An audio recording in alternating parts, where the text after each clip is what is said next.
ভারতের প্রধানমন্ত্রী নরেন্দ্র মোদীকে আগামী সপ্তাহে হোয়াইট হাউসে বৈঠকের জন্য আমন্ত্রণ জানিয়েছেন মার্কিন প্রেসিডেন্ট ডোনাল্ড ট্রাম্প। হোয়াইট হাউসের এক কর্মকর্তা এই তথ্য নিশ্চিত করেছেন।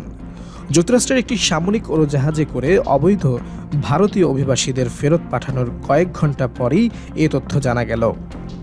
এই বৈঠক দেশ দুটির দ্বিপাক্ষিক বাণিজ্য ও কৌশলগত সম্পর্কের ক্ষেত্রে একটি গুরুত্বপূর্ণ পদক্ষেপ হিসেবে বিবেচিত হচ্ছে, কারণ ভারতীয় পণ্যেও সমান শুল্ক আরোপে ট্রাম্পের হুমকি নিয়ে যথারীতি দুশ্চিন্তায় পড়েছে মোদী সরকার।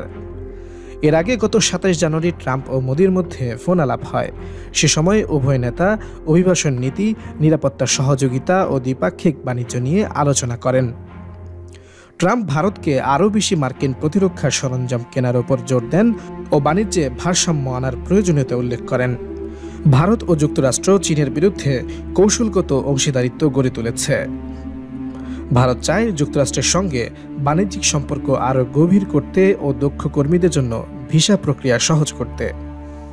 তবে ট্রাম্প প্রশাসনের পূর্ববর্তী হুমকির কারণে ভারত মার্কিন পণ্যের ওপর শুল্ক কমাতে আগ্রহী। ট্রাম্প আগেও ভারতের উচ্চ শুল্ক নীতি সমালোচনা করেছিলেন ও শুল্ক আরোপের হুঁশিয়ারি দিয়েছিলেন। বর্তমানে ভারতের বৃহত্তম বাণিজ্যিক অংশীদার হল যুক্তরাষ্ট্র।